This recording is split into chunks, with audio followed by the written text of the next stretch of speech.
Olá pessoas, bem-vindos ao Orlante Med. Hoje a nossa aula vai ser sobre malária. Então, se você mora na região do norte do Brasil, na Amazônia, ou vai viajar para lá, essa aula pode ser para você. Você não vai encontrar aqui nenhum termo complexo, nada complexo, absurdo. É uma aula feita para você que está aí no YouTube e quer saber um pouco mais, sem precisar ter que comprar um livro de infectologia ou um livro de medicina. Então vamos lá, sem enrolar muito para o vídeo não ficar muito longo. O que a gente pode começar a falar de malária? Primeira coisa importante é a distribuição da malária no mundo, né? Onde que a malária vai ser mais comum de acontecer? É a epidemiologia que a gente chama. Na África e nas regiões tropicais aqui do Brasil, por exemplo, alguns outros países da América. Na África, países como a Nigéria é bem característica, bem marcada quando a gente fala de malária. Congo e Uganda são outros dois exemplos importantes. Aqui na América Latina, o Brasil, não o Brasil como um todo, principalmente a região amazônica, a região mais tropical ali. Colômbia e Venezuela são outros exemplos de onde você pode ter a malária presente também. Na África, a mortalidade por malária é muito maior do que aqui. 0,25% morre em comparação aqui 0,06%. Né? Tem uma diferença na casa dos milésimos muito importante. Então, nos decimais, nos milésimos não chega, né? Por que isso também? Porque lá na África o patógeno que causa a doença é mais violento, ele mata mais, ele é mais agressivo, o que não é o caso aqui. No mundo hoje você tem aproximadamente um pouco mais de 240 milhões de casos já, com a predominante esmagadora nesses países da África, e no resto você tem um pouco menos. Estados Unidos, Reino Unido, esses países não têm casos de malária, só se alguém viaja para esses países de fora aqui da África e da América e aí pode pegar e levar para lá. E o que causa a malária em si? É um protozoário que a gente chama de Plasmodium. Né? Você tem diferentes tipos de Plasmodium. O Plasmodium falciparum é o plasmódio do mal, digamos assim, é o que causa a doença mais grave. Está mais presente lá na África.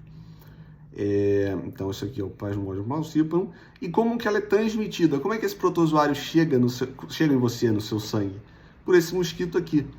O mosquito fêmea do mosquito Anopheles faz a picada, ele está com esse parasita no sangue dele, quando ele pica você, entra no seu sangue. Tá?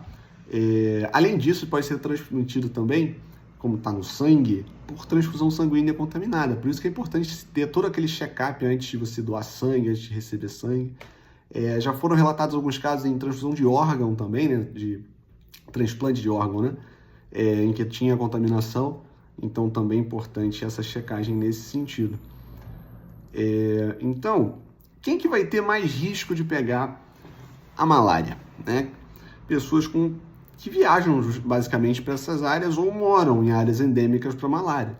Então, um cara dos Estados Unidos, se ele começar a apresentar sintomas de malária, que a gente vai falar mais para frente, são totalmente inespecíficos, eu não vou pensar, estando lá, que ele tem malária. Ah, não, ele fala que viajou para o Congo.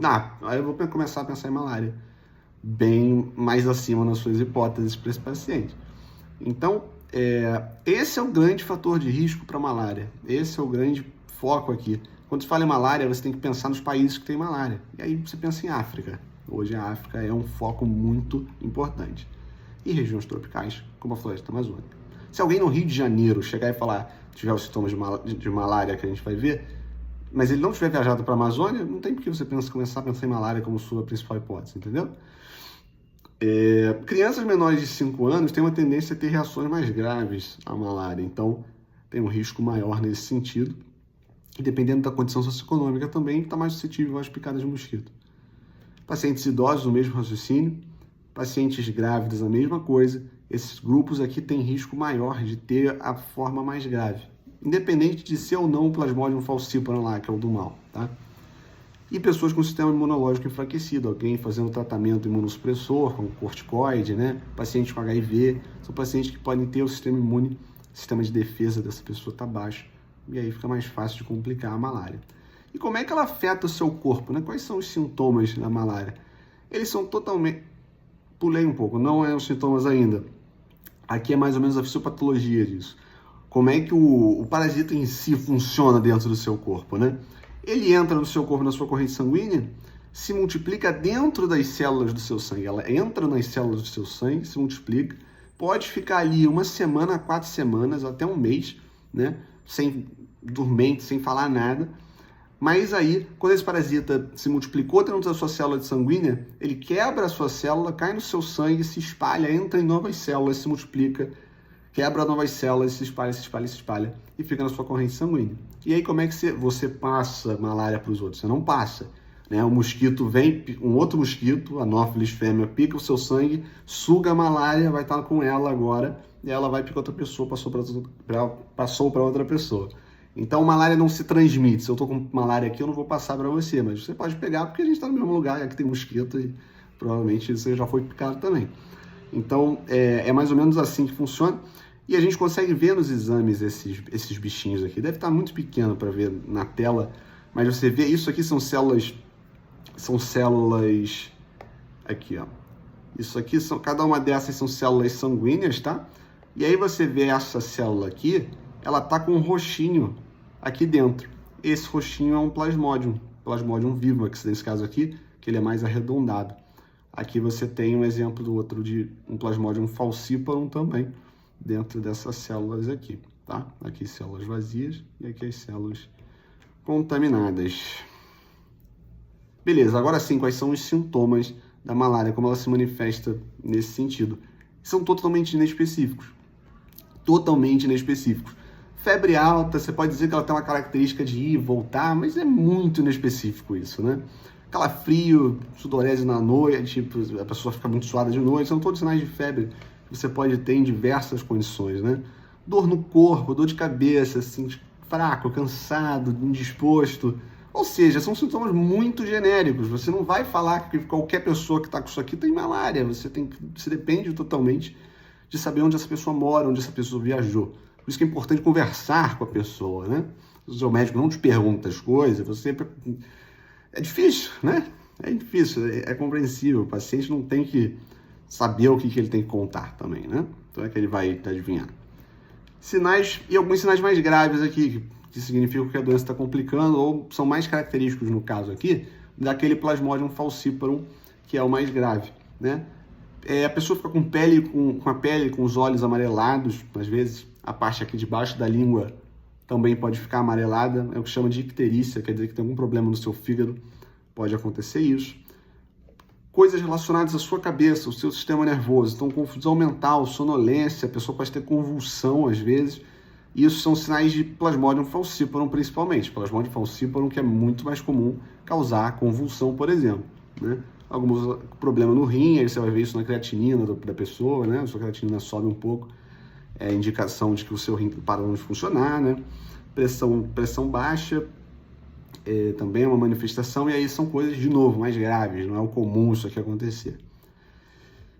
Beleza. Complicações da malária é nesse sentido também. A anemia severa pode acontecer. Pensa que o plasmódio, lembra que a gente conversou, ele entra nas suas células, se multiplica, destrói, entra, se multiplica, destrói, fica fazendo isso. Se você não tratar, ele vai destruir tudo, né?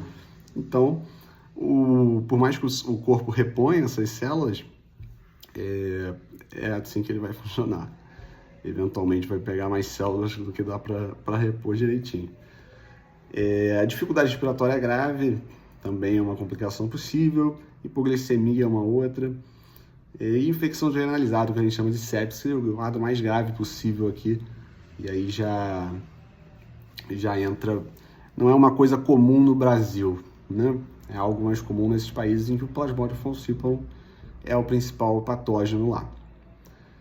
E como você faz o diagnóstico, né? Isso aqui, de novo, é o sangue, é os fregaços do sangue da pessoa. Aqui você vai ter no microscópio as células sanguíneas e células sanguíneas, várias células contaminadas com o plasmódio, tá? Então, os testes diagnósticos, você tem os fregaços de sangue, que você vai ver o parasita em si no sangue mesmo. Tem alguns testes rápidos já, que você vê em minutos, você consegue detectar se tem ou não parasita no sangue. Esse aqui é mais comum também, Plasmodium falciparum. Mas se não for malária, a gente viu que os sintomas são muito genéricos, são muito inespecíficos. Podem ser outras doenças. E aí você pensa em tudo. Doenças por mosquito também, dengue, zika, chikungunya, podem se manifestar dessa maneira aí. né? Cada uma tem suas peculiaridades, mas no geral isso aí pode ser o mesmo sintoma. Uma gripe da vida pode dar esse cansaço, pode dar dor de cabeça, né? Aqueles sintomas gerais. Pneumonia, Covid, né? Tudo isso pode imitar esses sintomas, são muito inespecíficos. O que mais importa é saber onde veio, de onde foi, para onde vai, onde mora. E como é que trata a malária, né? Existem os medicamentos principais aqui, a cloroquina e a hidroxicloroquina, são os medicamentos de primeira linha. Só que existem algumas regiões no mundo em que você já tem uma resistência à cloroquina e hidroxicloroquina, né?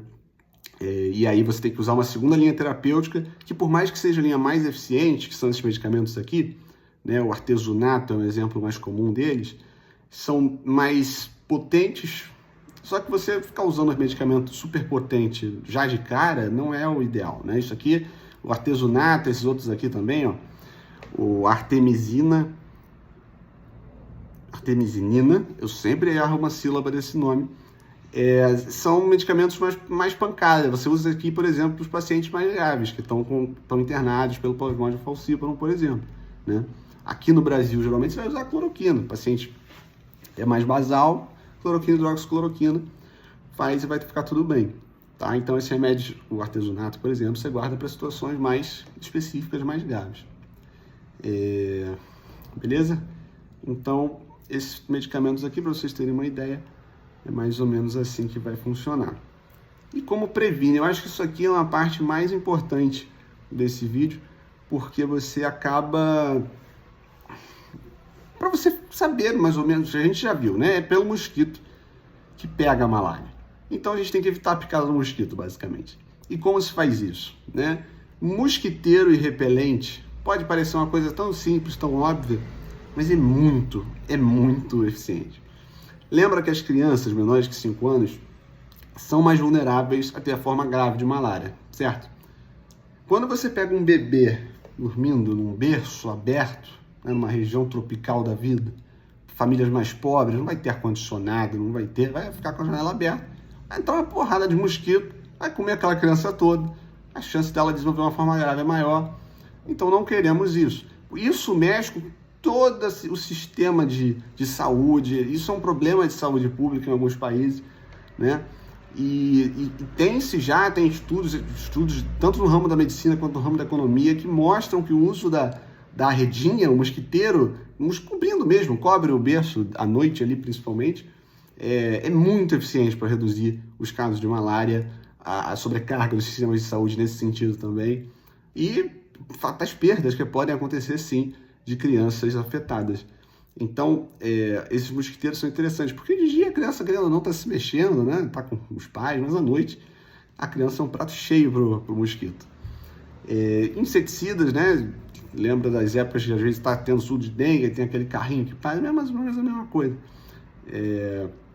Aí também isso aqui depende um pouco mais de políticas públicas, né? O mosquiteiro você consegue conscientizar as pessoas de comprar ainda, pode ter algumas políticas de distribuição, mas a pulverização é uma coisa mais ampla, né? Existem algumas vacinas em desenvolvimento, mas nada ainda muito certo. E o uso de medicamentos preventivos. O que é um medicamento preventivo? A própria cloroquina. Você vai usar sempre então? Não. A recomendação da OMS o paciente, a pessoa vai, ele ainda não é paciente, porque ele não pegou, ele vai viajar para a Amazônia, por exemplo, vai viajar para a Nigéria. A recomendação você vai fazer a profilaxia, você vai fazer uma prevenção antes de ter, você vai tomar um remédio, você vai tomar a cloroquina. Cloroquina, por exemplo, você toma 2 semanas antes de ir, e faz um uso semanal, aí você toma pelo menos uma vez na semana enquanto você está na viagem, quando você voltar durante mais 4 semanas, mais ou menos. E aí você toma o comprimido uma vez por semana. Então, é uma forma de evitar a malária, digamos assim, se você vai se expor, tá? Então, inclusive, é um fator de risco pegar para malária quem não faz isso, quem viaja para esses lugares e não faz profilaxia. Mas quem mora na Nigéria vai fazer profilaxia a vida toda? Não, claro que não é o caso. Então, nesses casos aí, a redinha, é o repelente, a pessoa saber como é que isso funciona. Concluindo, malária é uma doença grave que vai afetar milhões de pessoas, principalmente na África. Disparado na África. A África é o principal polo de malária do mundo. Não tem na Europa, não tem nos Estados Unidos. Aqui no Brasil tem, mas é na Amazônia, bem concentrado ali na Amazônia, na região norte, e são casos menos graves. O diagnóstico rápido, né, a identificação rápida de quem pode ter e o tratamento rápido podem salvar a vida das pessoas, especialmente daqueles grupos de risco, como as gestantes, os bebês, os idosos, que podem vir a desenvolver algumas complicações. Então, é muito importante colher a história epidemiológica da pessoa, por onde essa pessoa viajou, né? E levar isso em consideração se você conhece alguém, algum parente que viajou para a Amazônia e está sentindo isso? Pode ser. E a prevenção é o principal ponto aqui nesse assunto. Não tem como falar de malária sem falar em lugares, né, epidemiologia, e sem falar de prevenção. E aí você tem repelente, mosquiteiro, a própria vacina em desenvolvimento, que pode vir ajudar bastante também, especialmente nas populações que moram na área endêmica. O desenvolvimento de uma vacina seria muito interessante, né?